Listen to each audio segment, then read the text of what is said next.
It's a time-honored tradition, passed down from generations. And even though we don't know what tomorrow holds, we can do our part today to ensure the future of elk, other wildlife, their habitat, and our hunting heritage.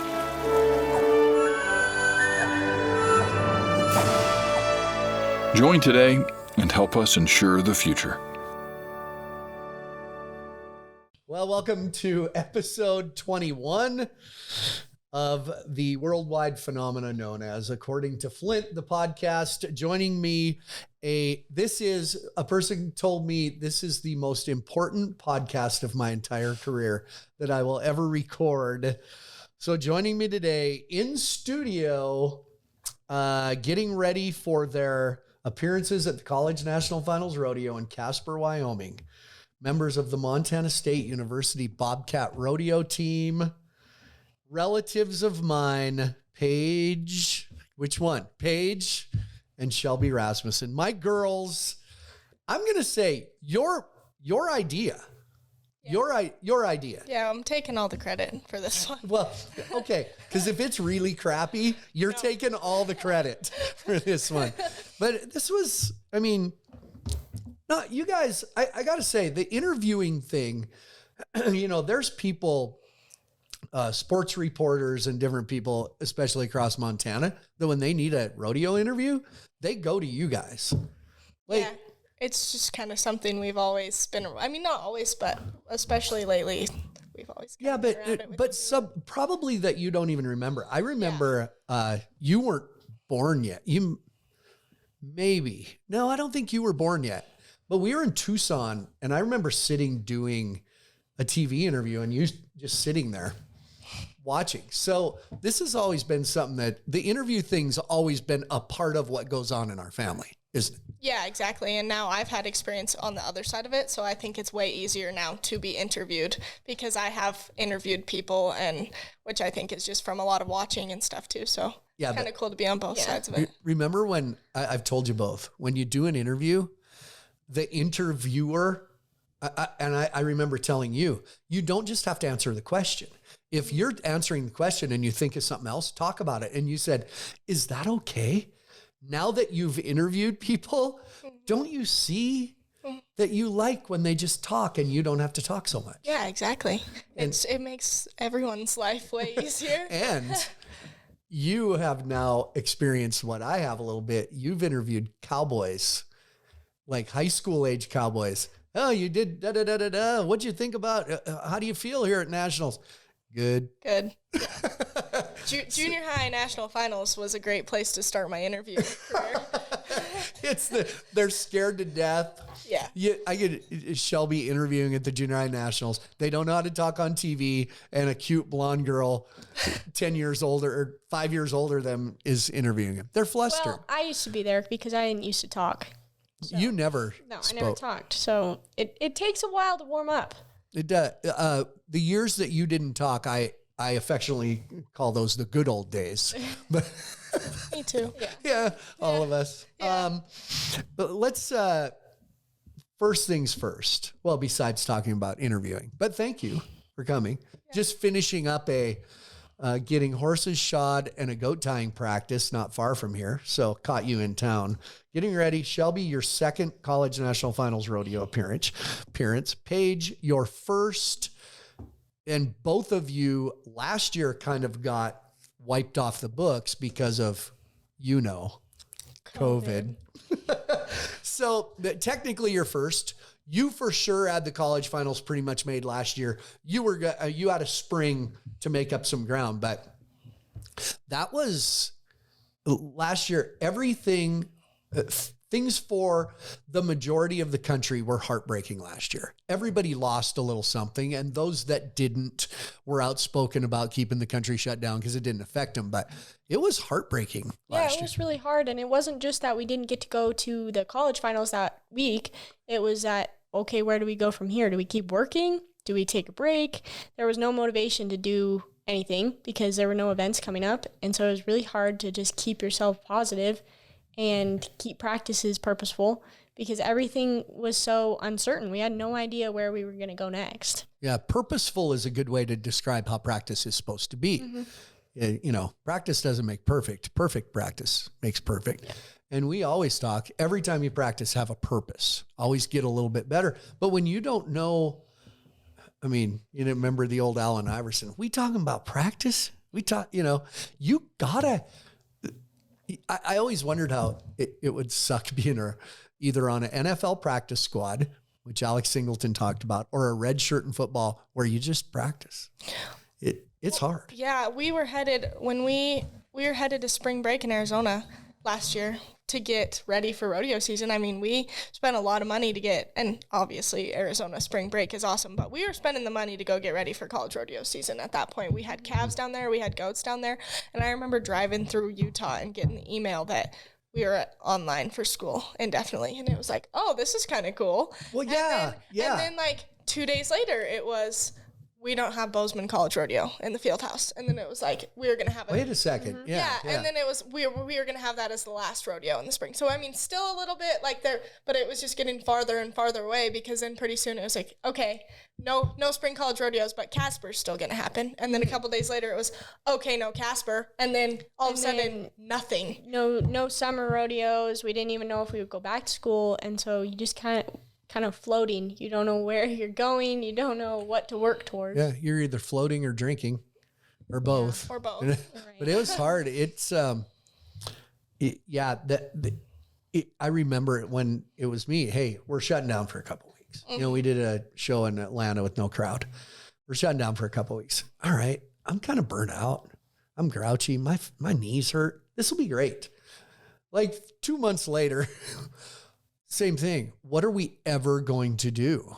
And so that aside, when I tell people out on the road, and probably some people watching this, my girls are on the college rodeo team, Montana State. Generally, general knowledge of the general public, they don't realize there is college rodeo. So they're like, oh, tell me about this. But for people who don't know, yes, there's college rodeo, but it's not an NCAA. Like, you guys win money at your college rodeos. How would you describe it? Club sport? It's more involved in some colleges. Yeah. What do you tell us what you know? I think it depends on the school. A lot of them is like a club sport. I know at Montana State, it is technically a team. It's just not NCAA. Like it's classified through all the athletics as like an athletics program and a team. A lot of schools, I think of Texas A&M just because I looked at there. It's just a club. They can't really give scholarships. Complete club, yeah. But like MSU can give really good they can give athletic scholarships, and they can. So I think that is. It is a large part of our school, and I hate to say at Montana State, it's probably one of the, besides football, it's probably one of the more well-known sports. And traditionally, really big. I was looking at, what did we decide? We didn't look it up, but there's over 100 schools across the country, colleges that have college rodeo. Mm-hmm. And very few, though, not very many, like Division I NCAA colleges. No, there aren't many four-year universities with. Yeah. I can, off the top of my head, I could name Montana State, of course, University of Montana. University of Wyoming has a great program. Sam Houston State, which both of you looked at, Sam Houston. I think Idaho State has a program. Yeah. Utah Valley is a 4-year. So there's a few, pretty. And it kind of depends on the region. I think the Northwest region has no 4 years. And it's kind of interesting. Like, a lot of people come to me that don't know a lot about college rodeo, and they say, oh, well, junior colleges are allowed in, and a lot of times junior colleges have the best teams because Cowboys prefer junior colleges. Well, you go to Texas, the University of Rodeo. Wasn't Tarleton like the famous for being? Yes. And it's a good school. It is. Yeah. It's a good school, and they have a good rodeo program. Yeah. But it's just interesting to see, a lot of different size schools have all different kinds of athletes. Yeah. It's different. It's kind of interesting to observe how different schools, like how they go about it. Like some small, I think of Cochise and Lynn Smith, like it is. Cochise College in Arizona. Mm-hmm. Yeah. With Lynn Smith as the coach. It is a hardcore sport, they treat it like like any a other D1 sport, and Yeah. they have 300 kids in the At the college. yeah, In the whole if school. that. And that's a JC. That's a 2-year Yeah. college. Yep.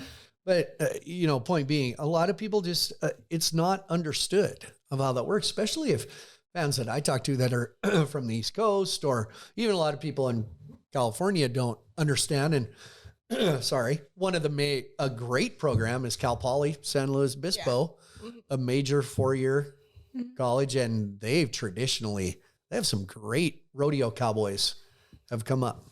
It's kind of interesting though, because that's one of probably the best programs in the nation, and they can't really, as far as I know, they can't really give out a ton of scholarships because it's not so immersed. I think we're pretty lucky at Montana State with the scholarships we're able to get because the school is so behind. Well, it. and then you have donors to the program that have provided that as well. Yeah. But it's so there's regions around the country, but it's cool because every region goes. You can't, and I do as we talk, and not to spend too much time on it, but high school rodeo, every state was different. Like the way you qualified for the national high school finals, the number of rodeos you had, the point system, every state, you couldn't keep up. Now, once everybody got to nationals, it was a clean slate and you competed against each other. But every kid in college rodeo has the same number of rodeos, same point system. You still come into nationals with a clean slate. Didn't used to. Used to whatever team points, whatever individual points you took, but you're we're all not getting there the same way. but at least, because when you brought your points, it didn't make much sense because you weren't competing against everyone. But now 10 rodeos, correct? 10 total, yeah. So you guys do 5. Does everybody do 5 in the fall, 5 in the spring, or is it? It just depends, and it was really different this year.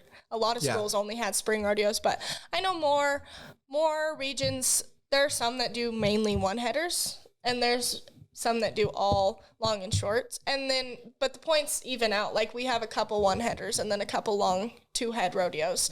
But same, you have to follow the same system. So it does depend. I know like through Texas, I think it's just spread out through the year. Yeah. And then. Well, because they don't have a lot of snow. No. They did for a while this year, but that's, I remember when you guys were in high school, you wanted to do something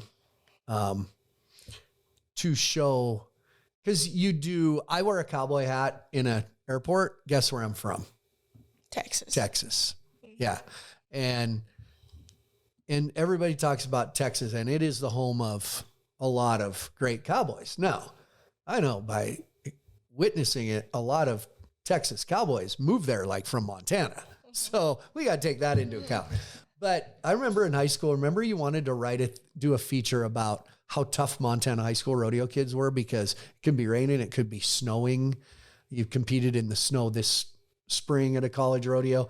There is adversity to overcome in practicing and competing at a rodeo in Montana that a lot of places don't have to put up with, don't you? Yeah, exactly, because a lot of times down south, they're in covered barns and kind of know that it's going to be the same setup every week. We go to road arenas that are huge, where we have a super long goat score, and then we'll go places that are smaller, indoor, and it just is different every week, and we never know what the conditions are going to be, and the stock is different, and the weather just plays a big role. Yeah. All things aside, setups, different cattle, everything, like we rodeoed in a blizzard in Bozeman You're this tough. spring. And Montana kids are tough, kind of. And even when you are inside, like even when we have indoor rodeos, we still have to deal with the weather, because our indoor rodeos aren't these big barns where we can just stay inside the whole time. You're not, you don't have a warm-up area. You don't, It's, but we dealt with it. There's a key to doing well. You guys, the Bozeman Spring Rodeo, which is traditionally one of the, I think there's 3 really, really great college rodeos, excluding we'll call it 4. The College National Finals Rodeo, of course, which is amazing, was in Bozeman, Montana for years. Had a couple weird years in Rapid City, but now has been in Casper. Great rodeo. There's 3 others.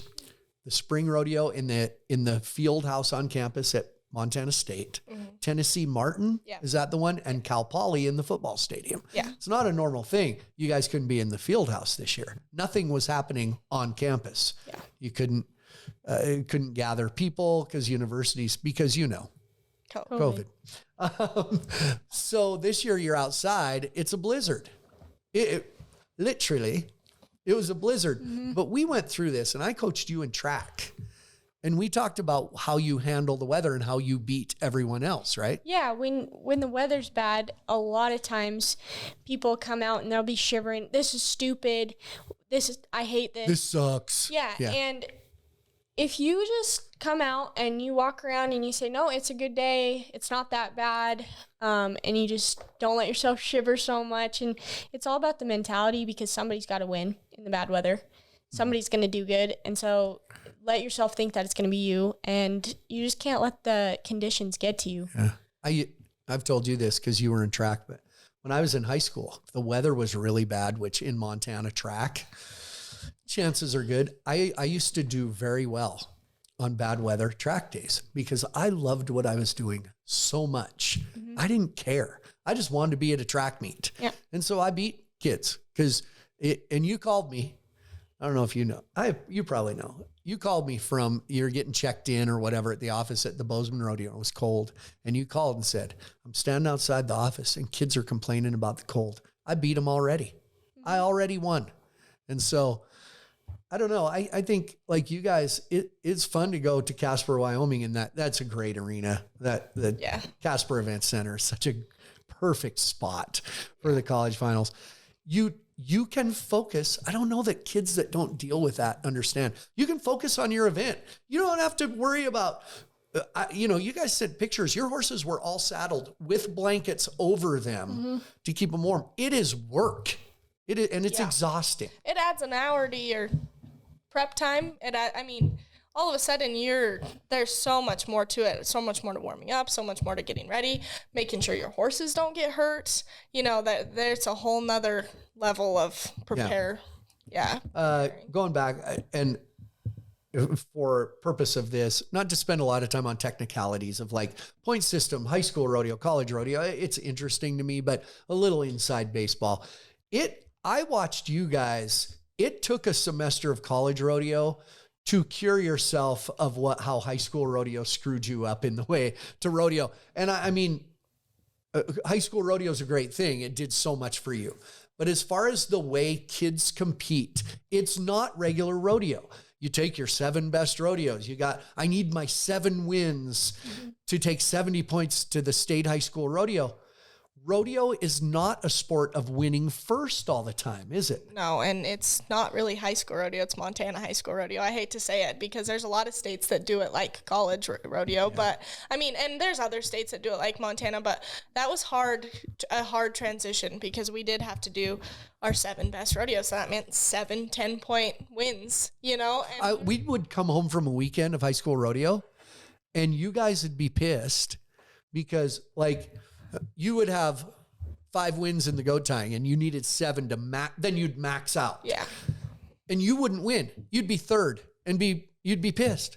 It was a wasted weekend and that affects you. Then you go to college where, hey, get me 3rd place every time. I'll be the regional champ.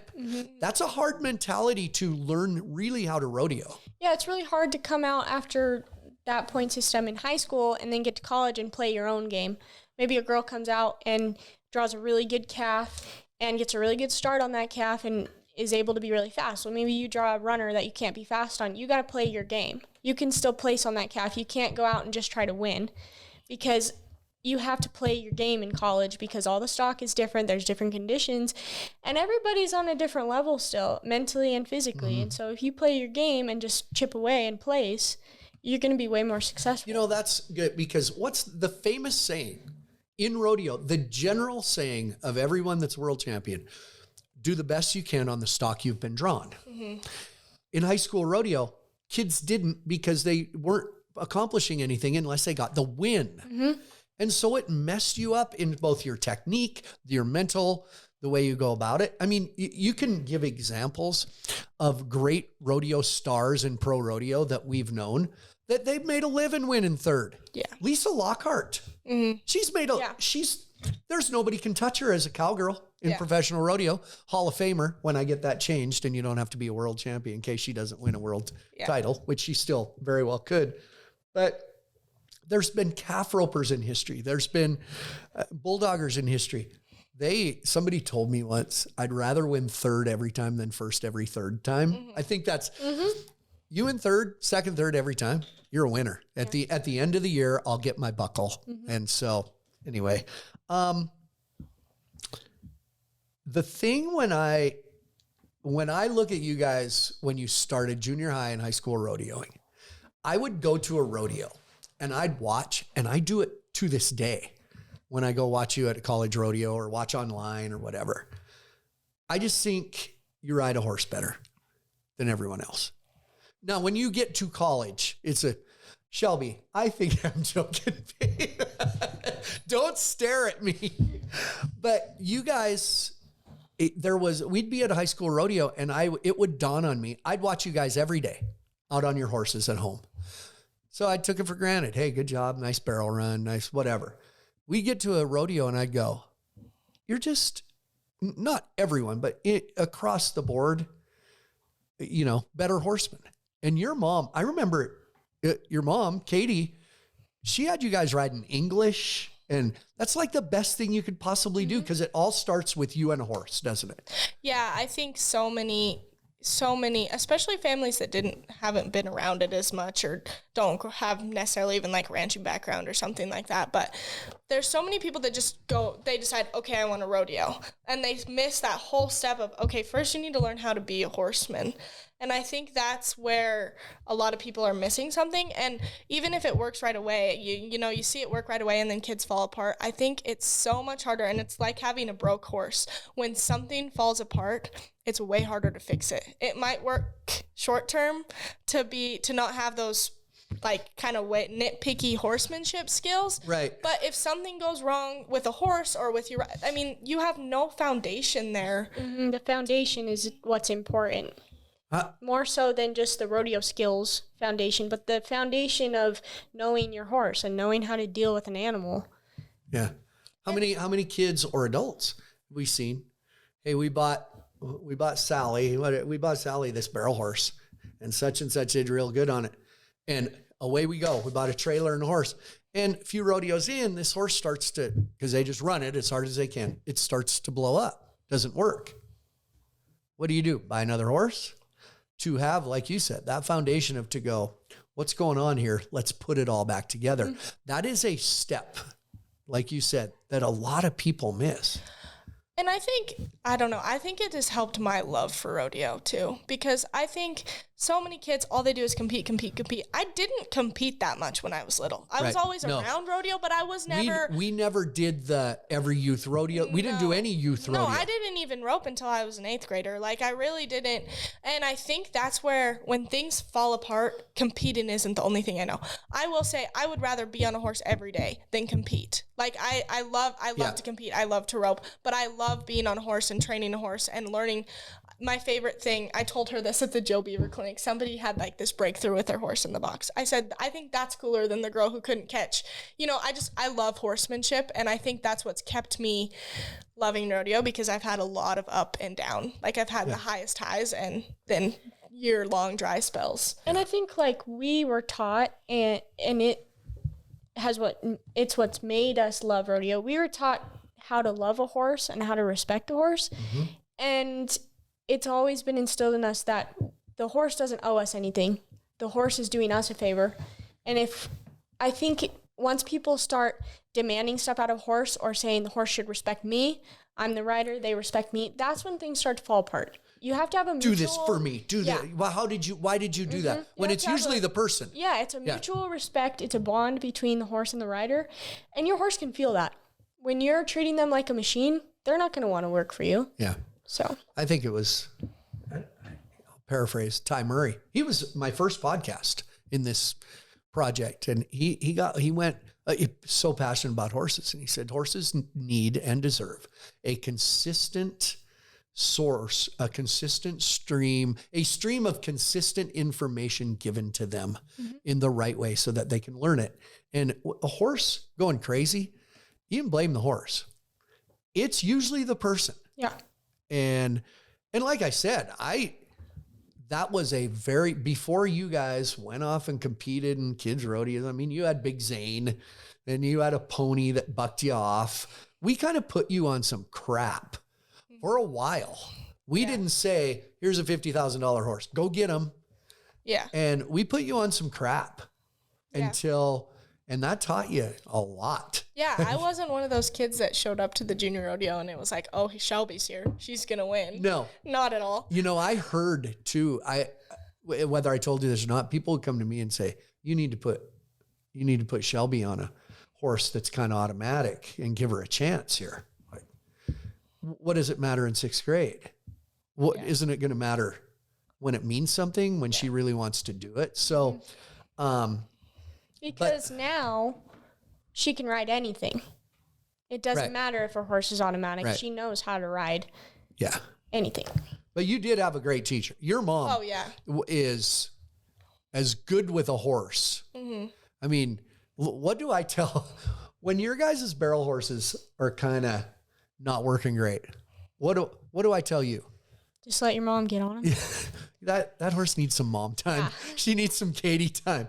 So, but yeah, putting you in an English saddle, heels down, weight where it's supposed to be, right in the middle. And then, we rode a lot of bareback too. Yeah. And a lot of times for fun, but I think that's helped our riding a ton But even when our barrel horses aren't working so good, it's never take them home and make 10 runs on them. You know, it's never a punish them. It's like, okay, let's reteach them. Let's put everything back together because they're athletes too. And we can't just expect them to be perfect. Yeah.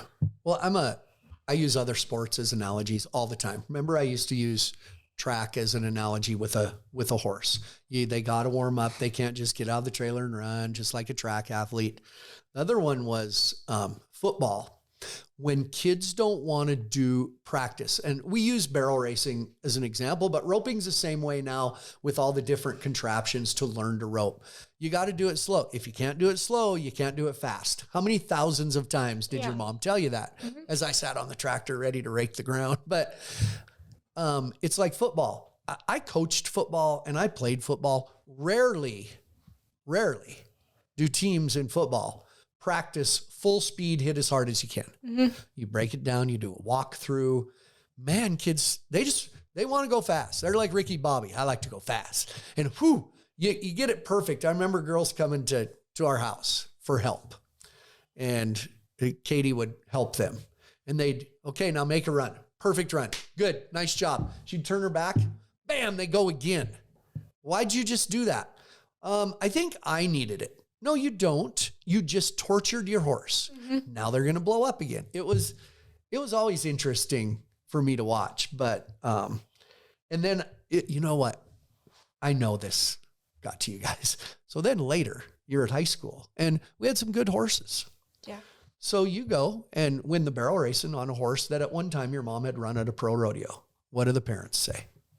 Oh, they're on their mom's pro rodeo horse. Oh, look, oh yeah, sure. Paige Rasmussen comes along, wins the barrel race on her mom's pro rodeo horse. Okay. Well, I still had to ride him. Right. Still had to ride him. But those horses were on the place. Yeah. Like she didn't hand you the reins and go, I know you've never been on this horse. Please go beat high school kids. Exactly. That, you know what, that was just uneducated. They're everybody's horses. They live at our place. You guys rode them all week, but it pissed them off that your mom had placed at a pro rodeo and you're coming and winning, beating these high school kids. You're damn right. Like you guys worked hard at that. Oh man, I used to get mad. Yeah, me too. You do, huh? And a lot of, especially the pro rodeo horses, especially for a little while, my mom and I battled over the pro rodeo horses. Oh, you think? I think every practice, which it made me way better. But when I first started riding Lucy, the horse I'm still riding, but I started riding her 14 years old now. Yeah, and I started riding her when I was like 14. And she, about every practice was tears and yelling at each other. You got teenage girls, horses, and a mom who's a great trainer and coach. There's a battle. That's a battle of brewing right there. Yeah. Because she didn't just stick us on the horses and say, okay, make a practice run, and it was perfect. Just because they're nice horses doesn't mean they just do it. Or Drills, or just the because, drills, the tire drills. Or just because they're nice horses doesn't mean we rode them right at first. Yeah, exactly. You can make a nice horse look really bad. So I address you a lot when I talk about when you were little kids, because you pretty much from the time I can remember, well, not that I can remember, probably from the time you can remember, from when I have pictures of you when you're a baby on a horse with your mom. You cried when you couldn't be on a horse. From your earliest memory, that's all you wanted to do. That's all I've never burnt out of it. I've never not, I mean, I can't. There's always a little, some places, like burning out of competing in the road, but I've never burned out of being Are on you a a falling horse. star? Because you look burnt out. Sorry, we Use just my read that. I line. used it, yeah. But I was always from when I can remember. Like, that's all I did. I didn't do any other. I mean, I was a gymnast and I did other You were things, good. but- Both of you were great gymnasts, Yeah, which helped. Yeah, but I never, like, going into high school, like, I went gymnastics rodeo. I never had any interest in other sports. I never, like, that was my thing. And I never really wandered from that thing. Like, No. I never took a People- break or... Recently, somebody said, Shelby could have played basketball. And she didn't want to play basketball. Yeah. And I didn't rope I just rode pretty much. And I barrel raced and I pole bend, but I didn't rope until I was in junior high, later junior high. It was just, I loved being on a horse. Yeah. Where you, on the other hand, I did not. Early on, you did a little. Yeah, but I rode. I have knew a how to picture. ride. I have a picture, and I'll try to find it for Logan to try and edit in. When we were at the American, and Shelby is fringe, leather vest, headband, and you are flat billed hat, straight up right here. like you did everything you could to not be her. Yeah, we both did gymnastics. I loved gymnastics, and I did track from the time I was in second grade. Mm-hmm. And I just didn't like the rodeo scene. I hated it when we would go to rodeos on the weekend. I would sit in the trailer and watch movies. I just didn't like it. And there's some, you didn't like what I like. I mean, No. there was a point guys where never- yeah. She did not like it all. No, like, I'd learned to tie my shoes, so she purposely learned to never learn to tie her shoes, like, till late. We like, wondered that kind of stuff. we wondered if you would ever learn to tie your shoes. well, I don't know how to do the bunny ear thing. You tie do your it a- shoes I do it a different different because you way. wouldn't learn it. I wouldn't do You it do that a way. weird.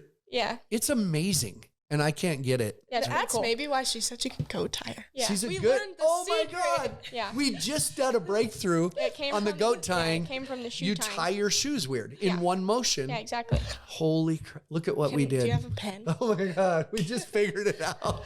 But you were, and then all of a sudden, one in true Paige fashion, I don't know what it was that happened. I You know do? what it was. Okay. It was me not making the junior high finals. She wanted to go to Gallup so bad. Yeah. So Shelby didn't make... that's right. Yeah, Shelby didn't qualify for junior high nationals. And I When- was so mad. I said... Oh, you it's when know, you were in 7th grade, yeah. I said, I'll just do it for you. I'll just make nationals. That's instead. right. That's I right. started rodeoing that summer. I just because started in 6th grade. Because I had been running 19-second pole bend. Like, I was a I remember. shoe-in for nationals. The big Dave. And my horse fell at state, and she was all ready for a trip to Gallup, and we didn't No, get to go. remember what happened? I know. State finals was in Hamilton. Shelby comes on the scene and wins every rodeo in the pole bending. We go to the state junior high finals, and every person that walked by you said, "Oh man, we can't wait to watch you. You got this made. You're going to compete with the Texans down there. We finally have somebody to go to nationals and beat those other big time state." And everybody, they called your name in the pole bending, and everybody came to the fence, and you were just like this.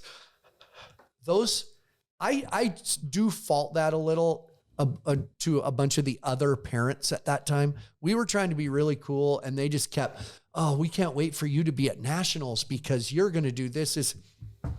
Didn't even broke the pattern or something. I think the hardest thing in rodeo and any other sport probably is meeting expectations. Yes. Like, I know that was hard, and then and that in turn, like, those kind of things have been the best thing for my rodeo. I mean, I turned around the next year and made the nationals in 4 events, but I think the year after I won all 3 titles in the NRA was the hardest year rodeo of my life. I think like it just was the year after. Yeah, because that's a hard thing to live up to. Or the year after I made the college finals as a freshman.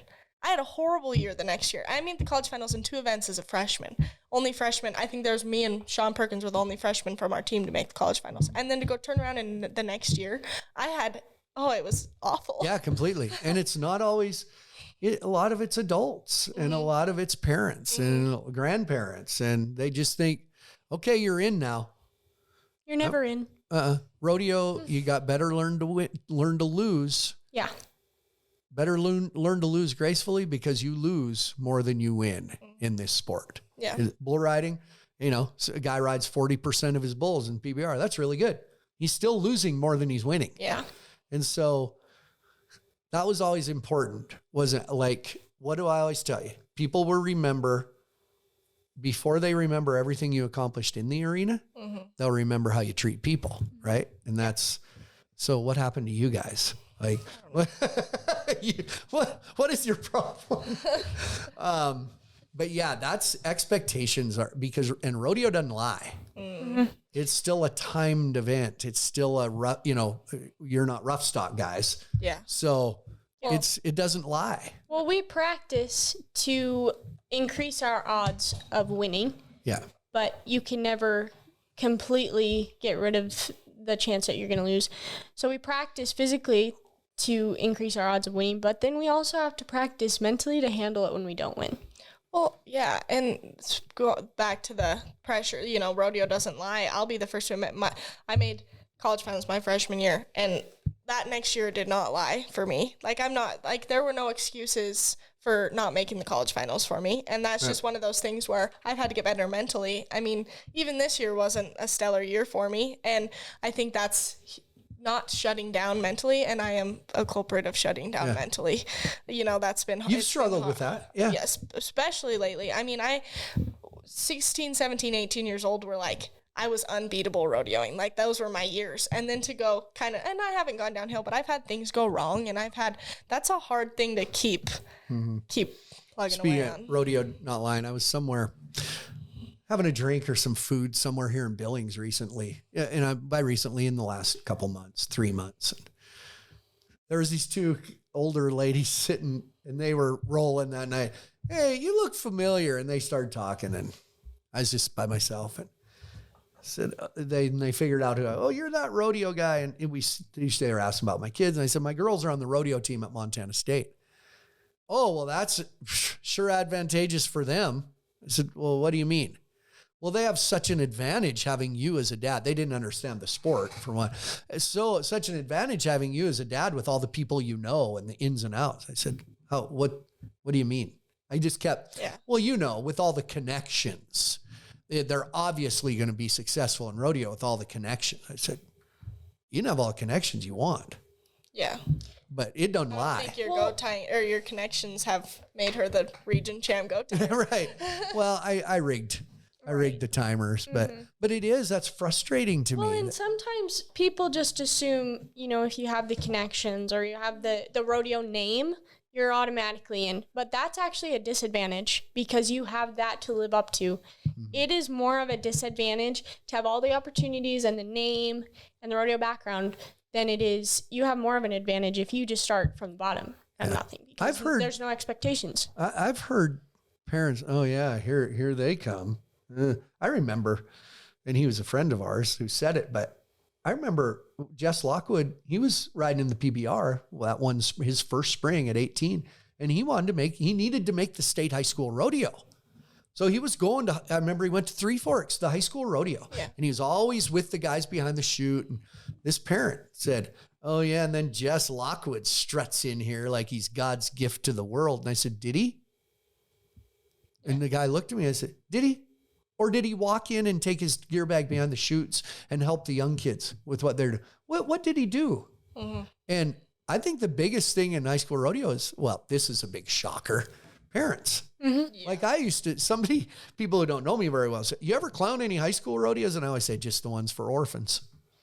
Takes them a minute, but that is a lot of times what's cool about college rodeo is You know, No parents. the parents have to sit in the They stands. can't be anywhere near any of it, really. I mean, They can't help you in the box. They can't help you in the arena. You're kind of on your own, and it makes you grow up, and it's kind of nice. You guys know that when I went to high school rodeos, I did everything I could to not take attention away from you guys. Like that was my big goal at nationals, at state. All the dads were down there, and I'd hang with some of them, but that was my biggest thing was I'm not here for the attention. I actually not long ago told an announcer to not say my name. He said something about me. Oh, Flint's up there. I said, don't say my name. That's not, I get it plenty, but that was a real concern of mine. I don't know if you guys knew that, but I just wanted to be hanging out and maybe, I wasn't, anyway. Yeah. And I know in high school, like, at least, I know for us, we never walked in like all entitled because of our last name. It was just rodeo. Yeah, but I think people still probably thought People that of thought us. we did, but in our minds, it wasn't. Yeah, here comes those girls on their mom's pro rodeo. Or like, well, why didn't they say, oh, here comes Katie on Paige and Shelby's barrel horse? No, it isn't going to happen. But yeah, it's, you know what, though? I'll tell you an advantage you have. Looking at my notes. I'll tell you an advantage that you had in high school rodeos when it came down to especially the nationals in Gillette or Rock Springs. We watched families. It was nothing for us. On the morning of a high school rodeo, load up the trailer, load up the horses. Let's go get some pens. Let's get parked. Let's get ready for the rodeo. For a lot of people, the traveling, and by traveling, everything from the driving to getting camp set up, to getting food, set up the barbecue, that's the biggest project of the rodeo. I think you saw it a lot at nationals, where it was like, okay, nationals was the end goal. And for us, a national title was the end goal. And I think part of Montana's problem is they have themselves they truly believe that Texas has an advantage or that so they get to nationals and they don't even think they have a chance and they treat it like vacation, where there are kids that truly have a chance and have themselves already beat. Yeah. If you come there and you're like, well, I can't win, so I'm going to go play volleyball. Oh, have you seen the Texas girls? Yeah. Oh my gosh. Or Texas, or already Utah. pissed off that Texas's point system, they get to bring more kids, and who cares? Go compete. Yeah, you got to if be you're better than all the rest of them, who cares? I pissed off a few parents one day because you start getting emails right away after the state high school rodeo. Okay, everybody, who's cooking on Tuesday? Who's cooking? Which district? Okay. I've never been held hostage, but I've been in a group text before, and it's pretty much the same. Yeah. Or when you don't play in the volleyball tournament and you go jackpot instead, you're kind of shunned by the rest of the team. Yeah. Okay, the volleyball tournament's this day. Hey, we're going to make T-shirts. What color shirts are we wearing? And I never answered. Yeah. And people would say, well, what about it? I said, listen, we got a big difference between us. Your kid wants to make it to nationals. Mm-hmm. My kid wants to win nationals. Mm-hmm. And it pissed people off because once again, I'm right back up on that. Oh, here he come, but that's the truth. There's some great talent. Luckily then for a couple of years, we had some great champions, Sage Newman, Houston Brown, Jess Lockwood never won a high school national title, close. But he was second twice, wasn't he? I think so. Yeah. But he was one of those kids. We had some timed events kids. We had Cal Fuller. We had, Haven Medjid was there. You did some great things in barrels and poles. I mean, finally some kids, it was like a breakthrough for people to go, oh, wait a second. So back to my original thing. That's one way you had an advantage because from the time you were born, we traveled all over the country to the biggest rodeos in the world. And when I got there, that was the important thing. So you guys learned that when you get there, that's the important thing. Yeah. Mm-hmm. Well, when I found out I made the college finals, I had to pick two events because I got to go for the all around. And I was excited that I made the college finals, but you haven't seen a grumpier human trying to make a decision. She was so grouchy because she couldn't decide what events she was going to do best in. I wanted to win the nation in the all around so bad. She said, I'm not happy about this. Oh, what? Yeah, so we were sitting there, and she's like, well, what events am I going to place in? You know, it wasn't just, well, what am I going to have more fun in? What am I going to have more freedom in? She wanted to win. Yeah. So Because it'd have been easy to go. I mean, I've been riding it'd have been easy to hop on Lucy and run barrels again there and rope a couple calves, but I chose the go tying, and it's been hard. I influenced. You're really working hard. her ass into the ground. That's my job. That's your job. Oh, I'm a little tired. Who's more like me and who's more like your mom? I think it's changed. I think I was more like my mom growing up, but I think I'm more like you now. I agree. I think you were a clone for a while, and then as you grew, and then She's like my mom. the intensity. I'm that really intense. The real listen. I'm intense doing my job during a show, and I want to be the best at my job. But as far as a daily, make a list, have some goals. This is what we get done today. Yeah. That I'm intense all the time. like right now when you look it at drives Yeah. me insane. it's scary sometimes. Yeah. The red thunder. Like I'll roll out of bed and they'll be like, "Let's go tie goats," and I'll be like, Come on, Shelby, we gotta grind. Well, but time. here's an advantage. I've said a lot of times I'll give an advantage to kids that have been in other sports because how to train. I use Jess Lockwood as an example, but there's other guys. Jess was a state champion wrestler, so he knew how to train, knew how to win, and you were in track. So you take some of those track warm-ups. I'll tell you, there's nothing I'm prouder of than on a cold day before the goat tying. I look down and all the girls are sitting on their horse with a coat getting ready. And for people who don't know, Google the goat tying. You ride a horse down, dismount at a dead run. It's sprint, it's technique. They're all bundled up trying to stay warm before the goat tying. You guys are doing a dynamic track warm up.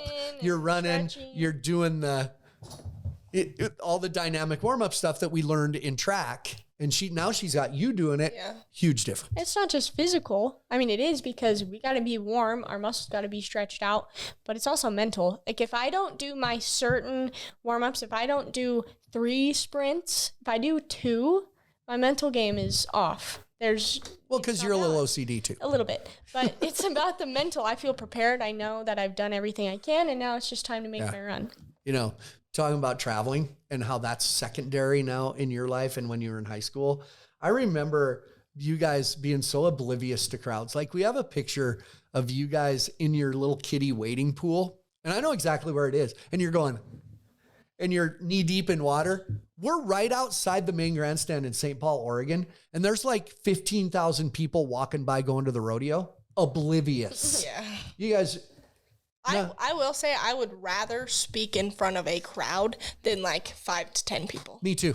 That stuff makes me like even in front of a class, that stuff makes me nervous. But we sang the anthem at Cowboy Stadium this year. Like growing up, I couldn't sing in front of you two, but I could get on stage and sing in a musical. Right.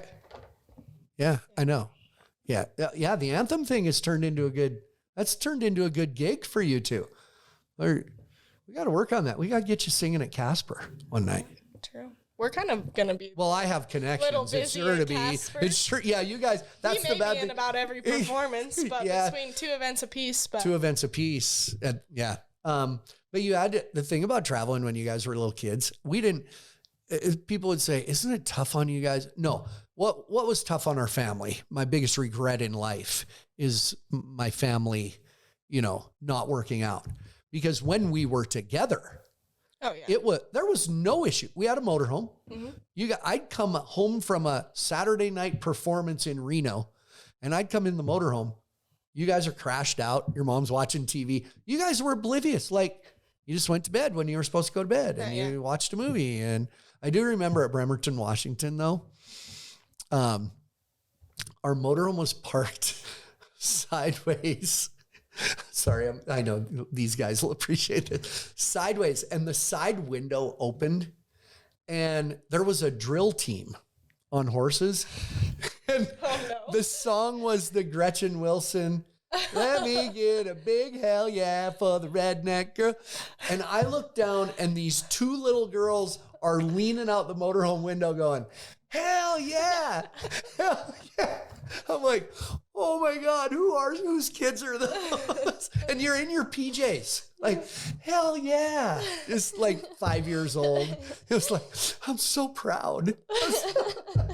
But you had your friends. You had the Loman kid, Austin and Ashton. You had Kenna Kaminsky, Kelly Kaminsky's daughter. You guys ran barrels on stick horses at the South Point. Like you wore the carpet out. Yeah. And then, and Wayne Brooks's girls were around, and Ace. I'll keep him away from you now.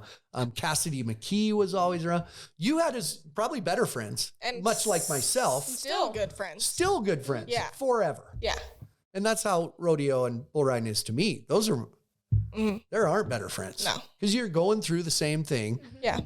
I'd go clown the rodeo. Justin McKee would announce it. You guys would play with Cassidy. Well, and I'd say we're a little on the outside because of you, because of our name. There's a lot of kids that don't like us because we're Rasmussen or we've been to, not a lot, but there are some. I mean, we're a little bit more on the outside than people would think, and a lot of those kids get it. I mean, they grew up doing the same thing as us. I think of those kids that we grew up with. Yeah, they were doing the same exact thing. Like, I think of Kenna. Kenna was one of my best friends. Her mom was a world champ. Like, she knew, and now. She had it harsher because her mom we'd go park at Reno for 10 days. Yeah. Pendleton for 4 days. We'd be in Cheyenne for 2 weeks. And Yeah. they were coming and going, the contestant ones. Mm-hmm. So you were all in the same, you're friends with those people, much like why Hollywood actors marry Hollywood actors. Because you don't have to explain everything. Yeah. There's no, Yeah. they didn't care who I was. Yeah. You didn't care who their dad or mom was. Yeah. And it was a mutual respect for what you're doing. You're just swimming in the kiddie pool. Yeah. That's all. One thing that drives me crazy, that used to drive me crazy. Actually, more than that, it kind of made me mad. And I think it did you guys too. Now we're going to talk about what people would say. We'd be at the PBR finals. You guys weren't very big. And I remember fans who didn't even know me bending over saying, are you embarrassed by what your dad does out there in the arena? I got that last weekend probably 4 times in Billings at the PBR. Wait, I mean, we still get it. And I no, it's just dad. Like, But Shelby was always at, no, and I was, no. Like, yeah, you were. I just kinda was mean. straight to the point. You had the RBF. No, leave me alone. Don't No, talk leave to me alone. That offended me. Yeah, I hate it. That's the one thing. There's not much about fans and stuff that bothers me, like even you getting stopped or them talking to us. I mean, we have had people take pictures with us randomly, and none of that really bothers me, except that kind of did bother When me. it's, does your dad embarrass you? Not even when people ask, oh, is he like this at home? Like, that doesn't, That kind of drives me crazy, too. whatever. Yeah. And just who don't was, know. He's I really kind of, not you that did funny. kind of get, what's interesting is, coming up now, you're going to be in a different, you'll come out ahead of that one. But Frank Newsom sitting in that chair said, I'd get home, man, I go to a PBR and I'd come home and my wife, my kids would say, man, Dad, the PBR gets the kind of famous you, we get the grouchy you because we're tired when we get home. And you guys used to tell me that. You got the grouchy me. Yeah. But also you got the mellow me because you can't be like that all the time. No, you're not. But the embarrassing thing, I was always offended by that. Or it was, you girls embarrassed, or, they asked me, what do your kids think of what you do? I didn't just spring this on you. No. No, it's just what we've always known. From the time you were born, when you were tiny, so you would have been like 3 months old. Our trailer was parked right outside the arena in Clovis, California. And you were in a little bouncy seat and your mom had you. And when I would talk on the microphone, you'd bounce in the seat because you'd hear my voice from the arena. You weren't watching, you could hear me. But what do your girls think of what you do? My response is, it's all they've ever known. It's my job. Well, and I don't think of your job as like cracking jokes or even like being funny. I think of your job as learning how to interact with people and learning how to entertain, not necessarily like, I don't know. I've never thought of it like that. And I have people, oh, tell us a joke because your dad's Flint. I was like, he doesn't tell jokes. Yeah. Well, I think because we've been there with you in the locker room. I told you one today. We can't tell it on here. Yeah. We've been there with you. Now you tell us. Yeah, now that you're older, I can tell you the jokes I know. But we're there with you in the locker room, and it's not like you're putting on this clown face, and you're getting ready to put on a show. This is your job. You're serious about it. You're doing your warm-ups. Like, we know that it's your job. You're not just making jokes. So never have we been embarrassed by you because we know the preparation and we know what you do before the show. Yeah. And you can get us horse vaccines and horseshoeing and stuff, so that's always a positive. I get you good tickets. Yeah, that too. So you've brought friends. So now I'm quizzing you. All right. You've brought friends like to the PBR and Billings. There was a group of like 8 of you. And I never ask because your friends are your friends. And I really like being around them. They're good kids. And I don't think anything of it. There's times I look up there and I think, I wonder what you guys get from your friends. Like, do they ask you about, or is it just all cool, whatever, it's the, whatever. What is the? I think it depends on the friends. It depends, but a lot of times they're really just excited about it and they ask us a lot of questions. People don't realize what PBR is, for one. Yeah. The show that when you bring is, your college rodeo friends to a PBR, pretty, it's a different, they're like, I know whoa. most of them have been around you. Mm-hmm. And I think that's something big too. I mean, I think it'd be so different if somebody had never met you. Yeah. But I think they see it. I mean, it's not just a cracking jokes thing. I think everybody is pretty enthralled with the dance, the athleticism, everything you do is learning how to interact and learning how to be spur of the moment. And I think that's what people think are cool. And I think that's what our friends think is cool. And I am around your friends just as this. So they know me in a different way. Yeah. I think. Yeah. Mm-hmm. Different and the same because you're quick in a different way, reacting to things and giving people crap and stuff. So then it kind of is just like it's different. It's how your mind works almost. There's been times that I look in the crowd and you're doing this. Yeah. Mostly like whenever there's a significant other present, that's usually when it happens. When the guys, when they show you on the big screen and you're sitting with boys. Yeah. That's it really. Well, because I've had a couple, 2 or 3 come and go. I've had a couple boyfriends at PBRs and it's just like. You're with. Especially for the guy. Depends. Sometimes you're like. Other times you're like, oh, it depends on how much alcohol the guy has consumed too.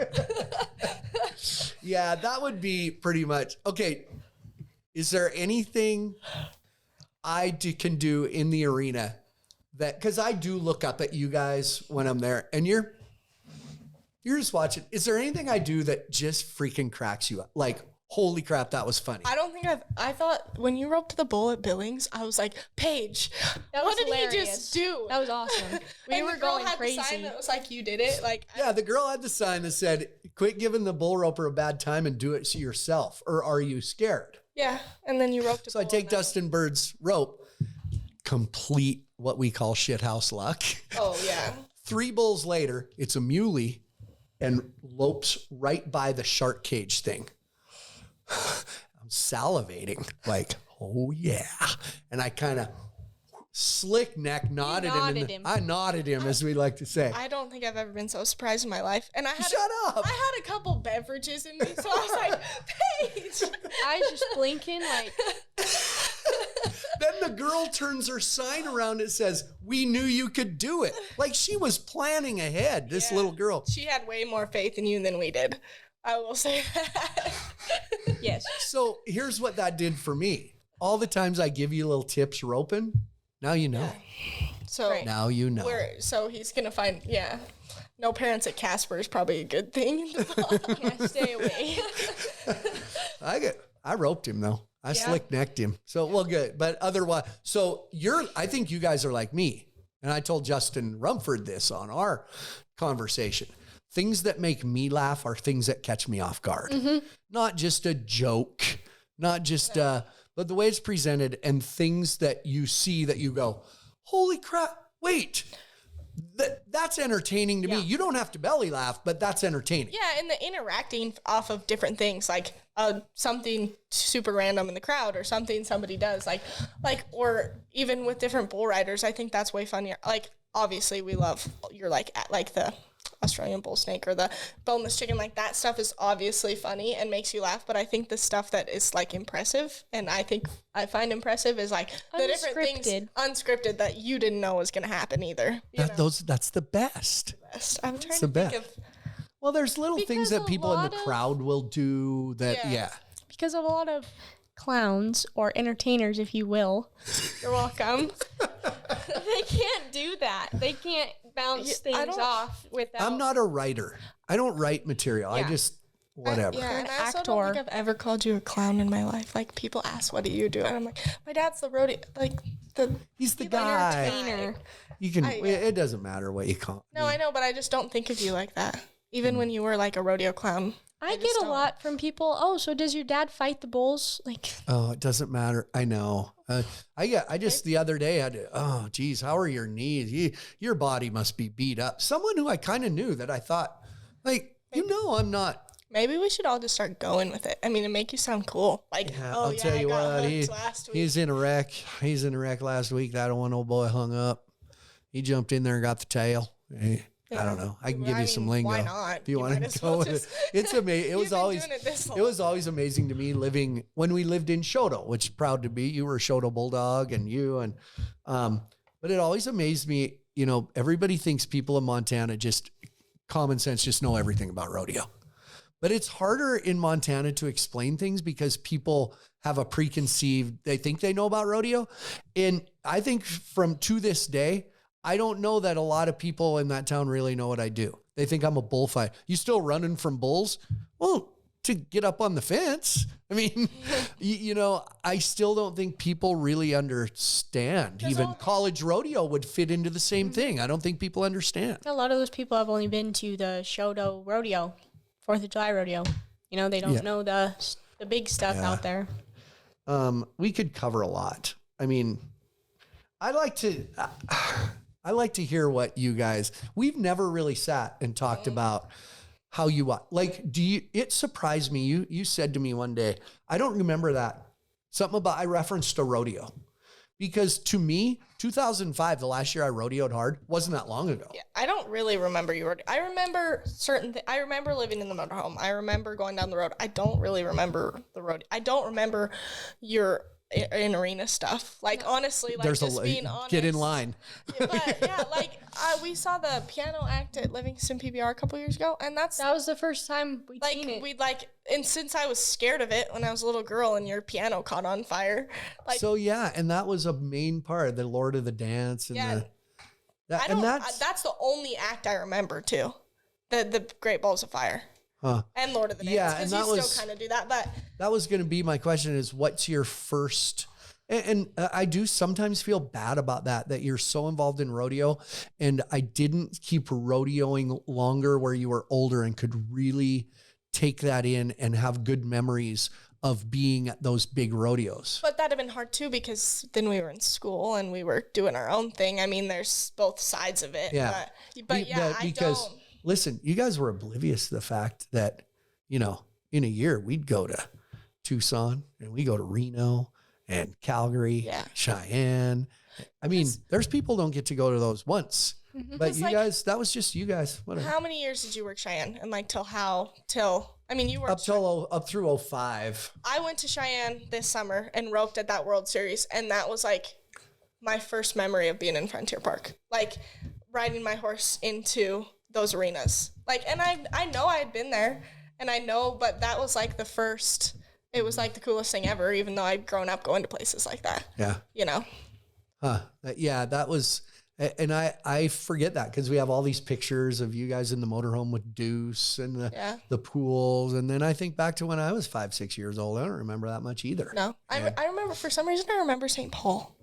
That's like the one. There was a really good parade. It was a cool, big wooden arena stadium, had the arborvitae trees in it. The barrel racing, they come out of a little gate and the pattern's out in the middle of nowhere. There were good memories of St. Paul. And it was, and I'll tell you why, probably your brain was stimulated because it was very unique. Yeah. It was very different. So. And Sisters, I kind of remembered Sisters. Out in the pine trees. It's out in the pine trees. Yeah. Anyway, that's interesting. So But I don't remember, the only kind of memories I have you at the NFR are like making friends at the daycare downstairs. And like 1 year of that. Like I really don't have memory even you at the NFR. No. I remember the Gold Coast. Yeah. You were, 10th floor was the suites, and you guys would run down the hall and peek in Boyd Paul Hamos's suite, and he'd give you licorice. I know Boyd Paul Amos is announcing us at the college finals. Yeah, now he even said that when you were a freshman at the college finals. I remember when she was a little girl at the Gold Coast coming stealing licorice out of my room. And you were just, it was no big deal. It was Bob Tallman, it was Boyd Paul Amos, whatever. It's still, that is the one thing. We might not have the memories of the specific rodeos, but the people, I think, Bob, all those guys. I mean, so many of them. John Fish. Don Fish, Don Kish. Yeah. Joe Bumgardner, the greatest babysitter ever. I walk in and he's got a wand and a crown on, and we paid him with Copenhagen. Yeah. That was, but here's the other thing it does. You have done a couple internships for Cowboy Channel, which you had an advantage because they knew you wouldn't fangirl on everybody and post things on Instagram. Because, hey, we need, we want Lisa Lockhart for this next segment. I'll call her. Yeah. Yeah. It's just not, you kind of know how to behave around. Yeah. Yeah, exactly. Like it's just, they're just people. They're people that I've grown up with. I mean, that's been my family, the rodeo community. So, before we go, will somehow, in some way, rodeo will be a part of your life, your whole life. Do you anticipate that? I'm the opposite. I didn't think rodeo would ever be a part of my life. And here I am, 35 years later. Yeah. You guys, it's been a part of your life. Will it stay, or do you have goals where you go, when I'm done with college, I'll probably be good? Okay, you start, because I know my answer, and I think everybody knows my answer, but I'm curious your answer. Yeah. It's hard to know because I know what I want to do with my career. Because you're majoring in psychology. Yeah, I'm a psychology major, which this shouldn't be a shock. There's not many rodeo kids that major in psychology. They should, because they're all crazy. Right. Yeah. So I know my goals for my career, and like I want to go to law school. That's not really in the rodeo community, but I don't know where it'll lead me. I don't know if I'll have my kids' high school rodeo, or I don't know if I'll keep rodeoing, because breakaway now in the PRCA, I could keep doing it, but I don't know. I have my goals set, and if along the way rodeo is still there and I still want to do it, then I will.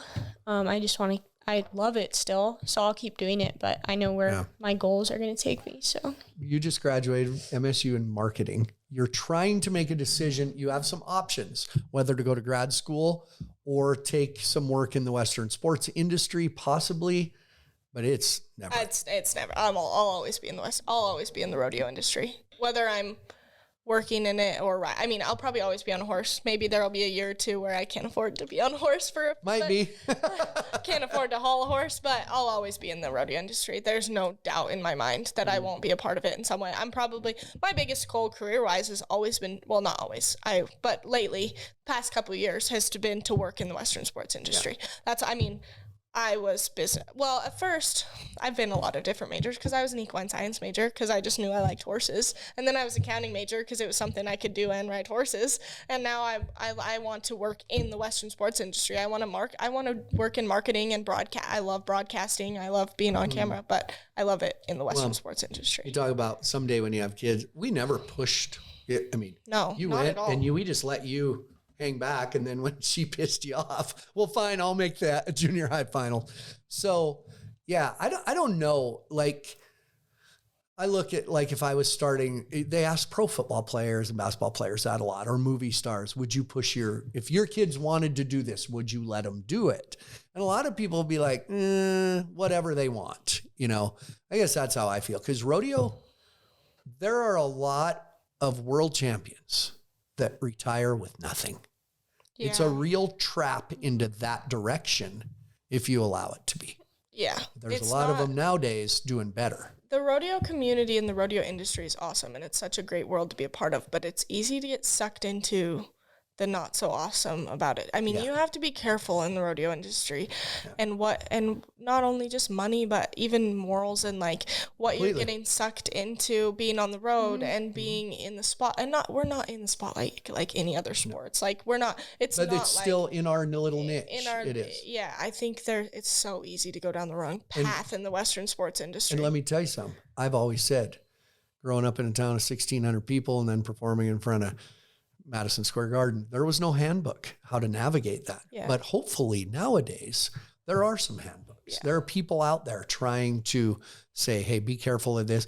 And, seriously, I wish I would have had a little more of that, how to handle things. And so it is. And how to handle knowing realistically where you can compete and knowing how to spend money. I mean, I want to be a part of the Western sports industry, but that doesn't necessarily mean I want to just keep rodeoing all out of college, go try to make the NFR. Like, growing up, my goal was to make the NFR, and now my goal is to make the NFR in the breakaway roping. Like, that's still a goal, but you got to be careful, and you got to be realistic. And I just want to be a part of the industry. Even I have as much fun working in it and working with company. I had as much fun this summer I did in rodeo, and I did the ride pass stuff than I did. I just like the industry. Mm-hmm. I never even imagined that I would be college rodeoing. No. I applied for acting school in New York when I was a junior. That's right. Like, I was like, I'm done. Yeah. See ya. And now you're getting your college paid for. Yeah. So, okay, predictions. This as this comes out is right before the college finals and leading into the college finals. That is a fun week because of the electricity and the competition. It's a national championship. Mm-hmm. So you guys, Montana State, you have the most kids of any school probably at the college finals. Yeah. 2 years ago, the last time they had the college finals, they had this number of kids. I think it's 15, and that was the most of any school, and now they have 15. Your women's team and your men's team is very tough too, but your women's team, you chip away at points. It's like being at state track meet. You don't need to win a bunch of events, but you chip away at points, you could be a national championship team. Yeah. Yeah, we have a really good women and men's. It's exciting this year. And you guys could do well. And realistically, and you can speak highly of your sister, the Goat NATO here. Mm-hmm. There's a shot there. Yeah. The Goat NATO and the Goatacane. What did we decide? The Goat Nami? That sounds like Novocaine. The Goat Nami. The Goat Nami. I don't necessarily need a goat tie nickname. No. I like to goat tie, but I don't think how about I haven't earned. Goat NATO? Solid and steady. Yep. Shoot. Well, listen, you guys, I know as we sit here, got to get on the road. Your horses are tied to the trailer as we speak. And I'd just like to say, congratulations, Paige, on your choice of attire today. The goat shirt. Only Paige, the goat lady, would wear a goat shirt. We're representing Montana State. I'm representing the goat. The goat. You're the goat. Oh, and we're go Bobcats. Going into Casper, Wyoming. Go Cats, go. Go Cats, go. I was gonna, no, we can't say that about the Grizzlies. Okay, you guys. Thanks for filling me in. I always tell you, nothing I'm prouder of than you two. And so keep singing the anthem. And I'm going to retire soon, and you guys got to pick it up a little bit. Oh, that's another thing people always ask us. So is he retiring? Oh, yeah. When's your dad going to retire? I know. That's not offensive, is it? We should just, this is his last. This is it. Yeah. Okay, you guys. Good luck. I appreciate it. Proud of you. We're proud of you. Thanks, Paige. Thanks. What she said.